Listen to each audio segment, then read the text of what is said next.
안녕하십니까. 안녕하십니까. 네, 먼저 KBC 시청자분들께 2023년 신년 인사부터 한 말씀 부탁드리겠습니다. KBC 시청자 여러분 안녕하십니까. 청년이 찾는 큰 목표를 만들어가고 있는 목포시장 박홍렬입니다. 곧 설 명절이 다가오고 있습니다. 설 명절에 즐겁게 보내시고 복 많이 받으십시오. 네, 시장님 지난해 이제 하반기부터 굉장히 목포시를 위해서 열심히 달려오셨는데 2022년을 돌아오면 목포시 어떤 성과들이 좀 있었을까요? 민선 6기 목포시장으로 재직했던 경험을 토대로 목포시의 새로운 비전을 그리면서 청년이 찾는 큰 목표를 위한 계획들을 구체적으로 수립했습니다. 이러한 계획들을 추진하기 위해서는 무엇보다도 예산 확보가 가장 중요한데요. 수차례 정부를 방문하고 국회를 찾아서 우원식 전 더불어민주당 원내대표, 주호영 국민의힘 원내대표 등 여야 정치인을 두루 만나서 목포의 현안 사업들을 설명드리고 무소속 시장으로서 초당적인 협력을 요청했습니다. 그 결과 올해 정부 예산의 목포시 관련 예산이 117개 사업에 6,711억 원이 반영됐습니다. 그래서 예년보다 100억 원 이상이 더 많이 확보됐습니다. 지역 현안이나 재난 안전 분야의 재원을 활용하는 특별 교부세가 있습니다. 네. 특별 교부세 확보에도 많은 노력을 기울였는데요. 특히 행안부 장관에게 특별 교부세 교부를 적극 요청해서 25건에 83억 원을 확보했습니다. 이거는 민선 1기부터 민선 7기까지에 있어서 역대 가장 큰 금액으로 참 그 기록이 되겠습니다. 이처럼 작년 하반기에는 민선 8기 순항할 수 있는 예산 등 추동력을 전부 확보했다 이렇게 말씀드릴 수 있습니다. 민선 8기가 순항할 수 있도록 협조해 주신 여야 정치인, 정부 그리고 시민 여러분께 감사 말씀을 드립니다. 네, 시장님 말씀대로 작년 하반기에는 탄탄하게 이제 시작할 수 있는 예산을 챙기셨다 그랬는데 그러면 2023년 올해는 목포시가 이제 어떤 역적 사업들을 하실 계획이세요?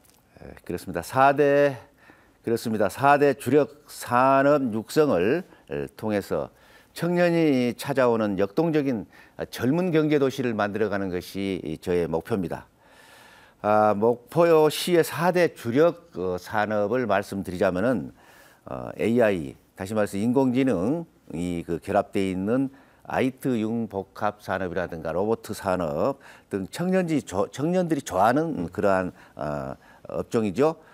이들을 위한 청년을 위한 4차 산업 육성하고 두 번째는 친환경 조선 산업, 전기 선박이라든가 또 수소 전기 등 또 그리고 해상 풍력 산업 단지 조성 이런 것들이 두 번째 주요한 사업이고요. 세 번째는 우리 수산식품이 지금 본격적으로 수출을 할 수 있을 정도로 만드는 수출 산업 단지를 만들고 있습니다.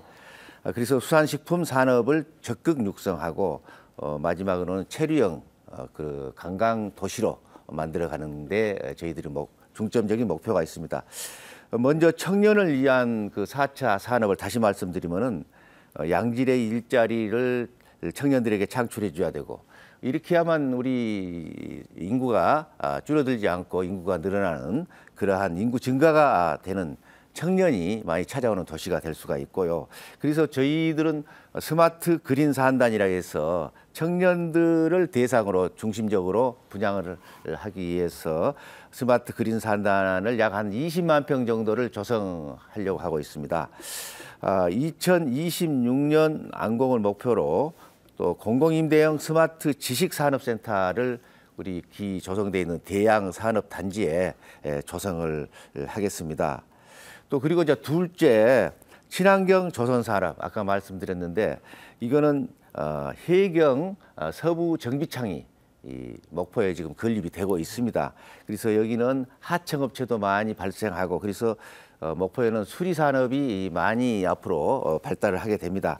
그리고 아까 얘기했던 그 전기 선박 등 남항에 목포에 남항이 있는데 남항에 이미 2만 평 정도를 우리가 클러스터를 조성 중에 있습니다. 정부와 함께 하고 있는데 여기도 저희들이 친환경 조선 산업의 그런 큰 메카가 될 것입니다. 그리고 세 번째는 수산식품 산업 아까 말씀했듯이 여기는 전국에서 우리 수산물, 어물로 해서는 뭐 조기, 민어, 뭐 미역, 김 할 것 없이 어물로 해서는 전국에서 수산물, 어물에 직결지는 목포입니다. 제 1등입니다. 그런데 이거를 고부가 가치로 만들어내서 가공도에서 또 수출까지 하는 그러한 우리가 목포가 되고자 합니다. 그러니까 수산식품 산업 단지를 만들어서 정말 우리 수산인들이 큰 돈벌이를 할 수 있는 그리고 목포가 수산으로 해서 경기가 살아나는 그런 도시를 만들고자 합니다. 그리고 마른 김 거래소도 저희들이 그 지금 정부에 건의해서 만들어 가는 일들을 착착하고 있고요. 김산업 진흥구역 지정을 받고 또 대양산업단지 내에 김산업 특화단지를 저희들이 조성하고 있습니다.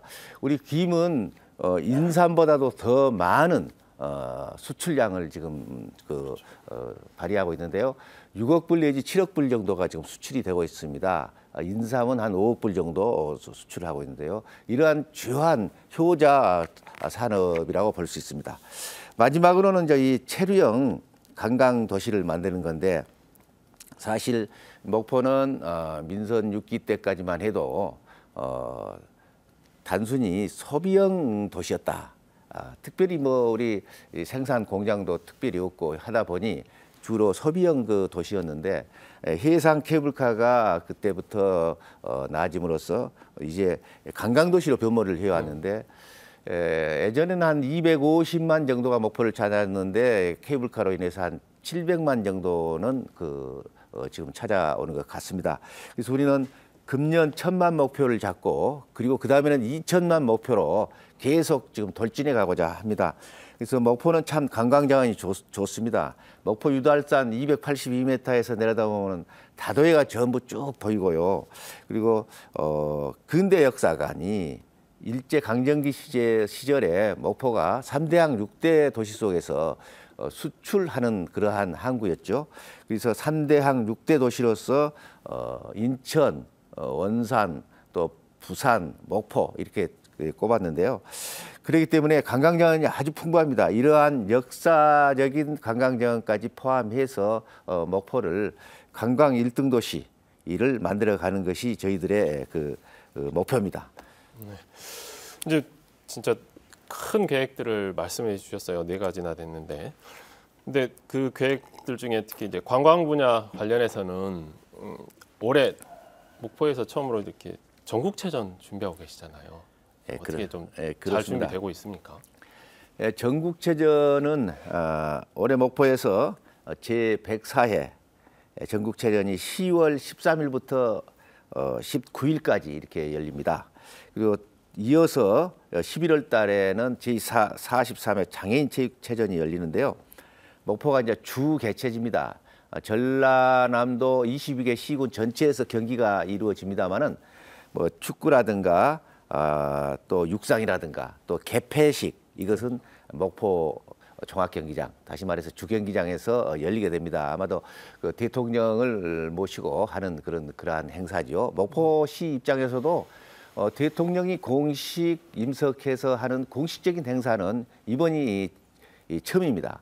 그전에는 이제 대통령들께서 거쳐갔거나 어떤 이벤트 행사가 있어서 오셨다 가는 경우는 있었지만은 공식적인 정부 행사로서 하는 것은 처음입니다. 우리가 1897년 개항일에 130년 다 돼 가는데요. 처음 있는 그런 아주 의미 있는 그런 행사다 이렇게 말씀드릴 수 있고요. 이 개폐식 종합 경기장은 올해 한 6월 말까지 전부 공사를 마무리할 계획입니다. 그렇게 해서 양대 체전을 성공적으로 개최할 수 있도록 인프라부터 선수단이 한 3만 명 임원까지 찾아올 계획이고요. 관람객 수용 태세 등을 잘 구축해서 아마도 경제 유발 효과는 2천억 내지 3천억 정도가 된다는 그러한 통계 보고가 있습니다. 그래서 저희들이 성공적인 전국 체전이 될 수 있도록 최선을 다해서 전라남도와 함께 하겠습니다. 네. 시장님께서는 아까 이제 앞으로 목표를 2천만 명 관광 시대를 말씀하셨는데 지금 한 700만 명 정도 되신다 하셨어요.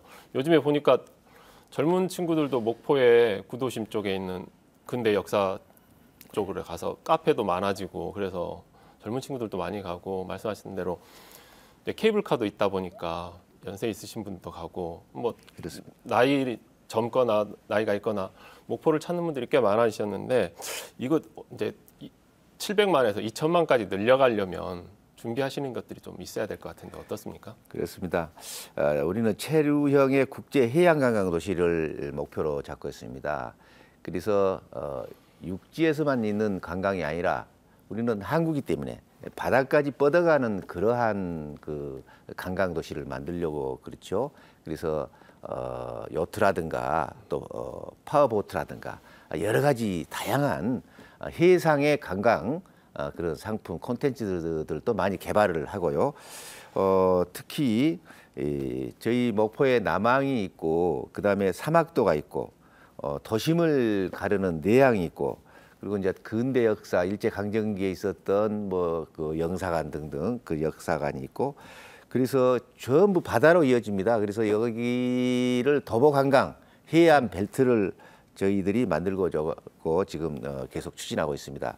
그래서 사막도와 도시 내양은 약 한 420m 되는데요.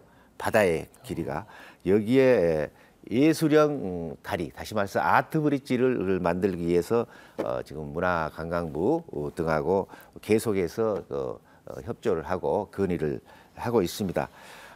그리고 해상 케이블카도 케이블카 운행만이 아니라 해상 케이블카가 출발하는 지점 또 고화도에 내리는 지점을 여러 가지 콘텐츠를 만들고 그 관광객들이 쉬고 놀고 갈 수 있는 그런 다양한 그런 프로그램과 시설들을 지금 만들려고 생각하고 있습니다.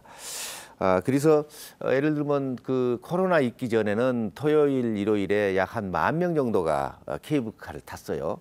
그런데 코로나가 있을 때는 한 2,000명, 뚝 다운돼서 2,000명 됐습니다만 그래도 2,000명으로 목포 시내의 식당은 그나마 현상 유지 이 정도 어렴풋이 그렇게 했습니다. 지금은 다시 적어도 5,000명 이상이 지금 그 목포를 찾고 있습니다. 그래서 코로나가 완전히 제거되고 나면 다시 그 10,000명 이상을 회복하리라고 생각합니다. 그래서 저희들이 10,000명이면 그 토요일, 일요일 평균 얼평균 하면은 연평균 하면 한 200만 가깝게는 적어도 케이블카만 타는 사람만 해서 할 수 있다. 그래서 더 이 여러 가지 콘텐츠를 만들어서 이제 500만 케이블카에서만 500만 정도 만들어낼 수 있는 그러한 그 계획을 갖고 있습니다. 예.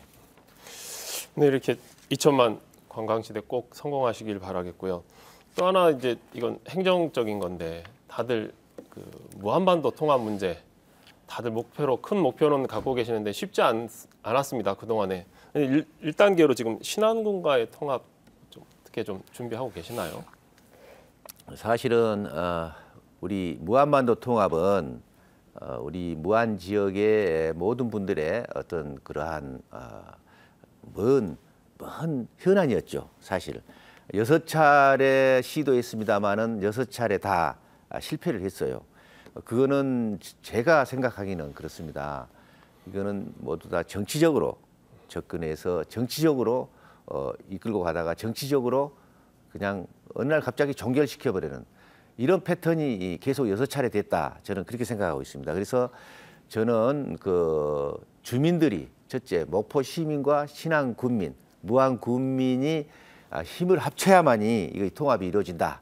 다시 말해서 목포 시민과 신안 군민 간의 그 자매 결연이라든가 그러면 신안군의 면 소재지 면과 목포시의 동이 같이 자매 결연을 한다든가 행정기관이 아니더라도 서로 바르게 살기 운동, 또 새마을 협의회, 또 노인회, 또 종교단체별로 교단별로 다 또 이렇게 서로 간에 협의체를 만들어 가고 이렇게 하면은 서로 주민 간의 통합의 의지가 강해지고 한 뿌리다 이런 생각을 갖게 됩니다. 그래서 관광 부분에 있어서 관광은 특히 목포의 해상 케이블카도 한 500만 명 정도가 탑승할 수 있도록 우리가 목표치를 잡아서 그렇게 견인한다는 얘기죠.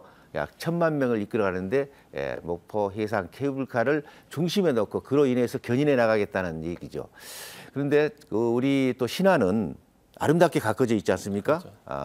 뭐 천사대교라든가 또 퍼플교 정말 세계적으로도 유명세를 탔어요. 그러면 그렇습니다. 이러한 것을 목포 도심과 신안의 섬이 합쳐지면은 더 많은 관광객이 찾아올 수 있게 된다. 그리고 체류를 할 수 있게 된다. 또 지금 호텔도 내후년 정도면은 약 천실 정도가 확보가 되기 때문에 지금 현재는 상당히 호텔 숙박 시설이 좀 부족해서 문제가 있습니다만은 금년 내년 하면은 그것도 전부 나름대로 확보가 됩니다. 그렇기 때문에 목포 신안이 정말 동부권이나 아니 부산권보다도 강원도 강릉권보다도 더 멋있는 그런 어떤 관광지로서의 또 세계적인 관광지로 또 우리가 이끌어갈 수가 있다 하는 생각을 갖습니다. 이거는 관광 통합 또 지역 경제의 통합 측면에서도 행정적인 통합만이 중요한 것이 아닙니다. 이것을 위해서 그래야 우리 지역민들이 또 잘 살아갈 수 있는 그런 시너지 효과가 나온다. 그래서 이렇게 끌고 가다가 결론적으로는 주민들이 나름대로 통합 의지가 강해지고 나면은 마지막에 시장 군수 또 군의 의장, 시의 의장, 군의원, 시의원 이렇게 정치권이 또 국회의원들 이렇게 정치권이 같이 여기에 동의해서 함께 가는 그렇게 됐을 때 이 통합이 제대로 이루어진다 생각합니다. 그래서 다시 말해서 저는 정치인들이 먼저 하는 탑다운 방식보다는 저는 주민들이 먼저 끌고 가는 다운탑 방식으로 가야 된다. 저는 이렇게 생각하기 때문에 열심히 해서 꼭 이루어내고자 생각하고 있습니다. 네, 감사합니다. 근데 지금 최근에 목포 시내버스 때문에 시민들 고생들 많이 하셨습니다. 뭐 목포시의 수장이시다 보니 시장님도 그것 때문에 염려가 많으셨을 것 같은데 어떻게 해결책을 좀 찾고 계신가요?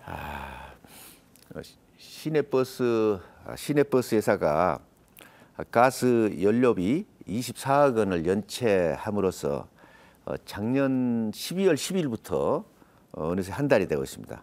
시내버스가 지금 운행이 되지 못하고 있습니다. 그로 인해서 목포시는 비상수송 체계를 만들어 가지고 관광버스들을 전부 저희들이 대절버스로 해서 58개 관광버스를 저희들이 임대를 해서 지금 버스 노선에 전부 넣고 있습니다. 그래서 이제 배차 시간 간격이 조금 더 넓어져 있기 때문에 우리 시민들이 좀 불편한데요. 저는 그렇게 해서 이제 비상수송 체계를 운영하고 있고, 그 다음에 천원 택시를 또 이 버스 운행 구간에 넣을 생각을 가지고 있습니다. 이렇게 해서 지금 어렵게 하고 있는데 시민들께 교통에 불편을 끼쳐드려서 송구스럽다 이런 말씀을 드립니다. 그러나 이 24억 원 연료비는 버스 회사가 자체적으로 자기 회사에서 해결을 해내야 되는 것이지 시가 지원할 수 있는 내용은 아닙니다. 그렇기 때문에 하루빨리 우리 버스 회사가 정상 가동을 스스로 하기를 좀 바랍니다.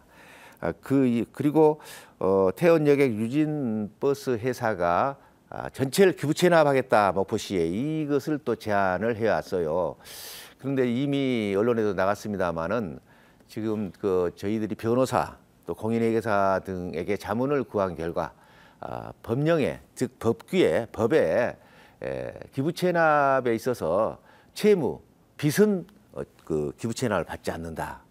받아서는 아니 된다 하는 또 규정이 있습니다. 그래서 저희들은 이 채무 부분은 절대로 받을 수가 없다 하는 말씀을 이 자리를 들어서 우리 시민들께 또 우리 버스 회사 측에도 말씀을 드립니다. 그래서 저희는 지금 6월까지 준공영제 민선 7기에서 정책으로 이끌었던 준공영제를 하나 지금 영역을 넣고 있고요. 두 번째 저는 목포형 공영제로 해서 저희도 지금 영역을 하고 있습니다. 두 가지 영역을 하고 있는데 버스 회사와 또 의회와 잘 협의해서 바로 정상적으로 버스 회사가 운영될 수 있도록 버스 운행이 이루어질 수 있도록 그렇게 조치를 해 나가겠습니다. 네. 사실 빚더미 회사를 기부 체납한다는 것도 말이 안 되고 그렇습니다. 시민의 발을 볼모로 계속 연체를 하면서도 안 갚는다는 것도 문제가 안 되고 그렇습니다. 꼭 시장님께서 잘 해결해 주시면 좋겠습니다. 네네. 네, 끝으로 목포 시민들하고 시청자분들께 인사 부탁드리겠습니다. 예, 청년이 찾는 큰 목포를 만들기 위해 계획된 사업들을 차질 없이 추진해 나가겠습니다. 목포는 1897년 개항 이래 3대항 6대 도시였던 우리나라를 대표하는 항구 도시입니다. 우리가 그 영예를 되찾을 수 있도록 최선을 다하겠습니다. KBC 시청자 여러분, 목포에 많은 관심 주시고 목포가 관광도시가 될 수 있도록 많은 성원 바랍니다. 예, 감사합니다. 네, 이렇게 바쁘신 중에 함께해 주셔서 감사합니다. 예, 감사합니다. 감사합니다.